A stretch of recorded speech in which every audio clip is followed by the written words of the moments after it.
Assalamualaikum warahmatullahi wabarakatuh, sahabat-sahabatku yang dirahmati Allah. Semoga kita diberi kesehatan, kelapangan rezeki, dan diberi keluasan untuk beribadah kepada Allah. Pada kesempatan ini saya mau menjelaskan kasus-kasus yang terjadi zaman sekarang, khusus ini pada guru-guru, termasuk orang tua barangkali yang punya anak. Bagaimana cara kita memberikan hukuman kepada anak kita, agar kita tidak salah dalam memberikan hukuman. Karena banyak sekali kasus kita dengar sekarang, ada orang tua melaporkan guru karena anaknya diberi hukuman tertentu. Ada yang dilaporkan ke polisi sampai di sidang juga. Menurut saya ini tidak perlu terjadi kalau kita saling memahami, baik orang tua ataupun para guru kita, bagaimana proses memberikan hukuman, dan kita sebagai orang tua bagaimana memahami hukuman. Hukuman itu sebenarnya kan sifatnya darurat ya. Di dalam sebuah buku yang ditulis oleh Ar-Rasyidin, Falsafah Pendidikan Islam, membangun kerangka antologi, epistemologi, aksiologi, praktek pendidikan, tahun 2015. Beliau menjelaskan betul bagaimana tata cara memberikan hukuman. Jadi ini arahnya mungkin kepada guru, karena kalau ke orang tua, mungkin orang tua juga harus memahami bahwa hukuman itu juga bagian dari proses pendidikan. Hukuman, ganjaran, penghargaan juga ada. Cuma dalam memberikan hukuman itu menurut Ar-Rasyidin, ada beberapa persyaratan lah ya. Kalau dalam hukum itu ada syarat-syarat, ada rukun.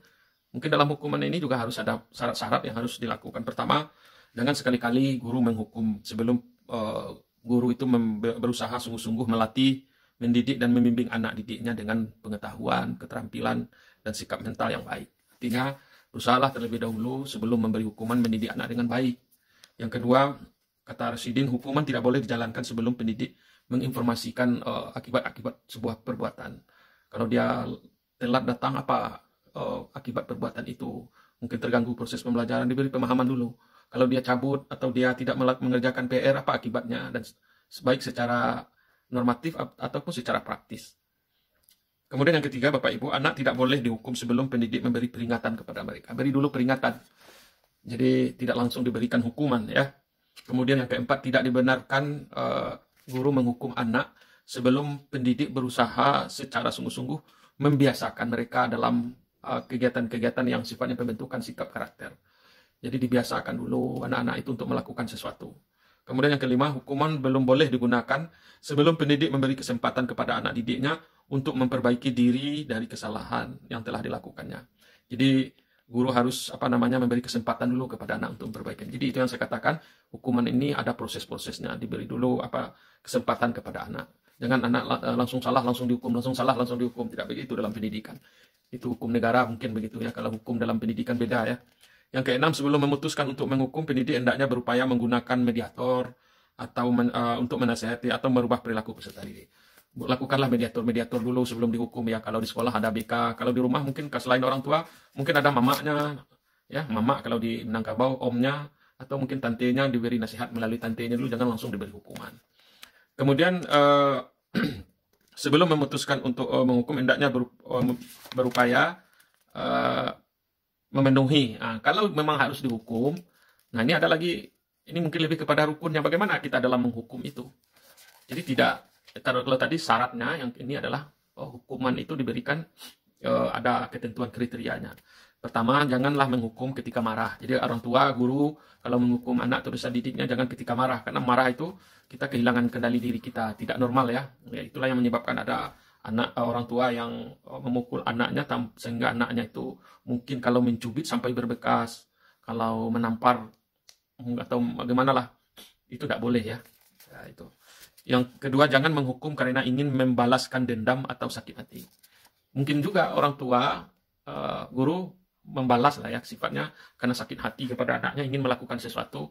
Menurut dia itu hukuman, tapi karena motifnya adalah balas dendam atau sakit hati, nah ini merusak kepada anak-anak kita.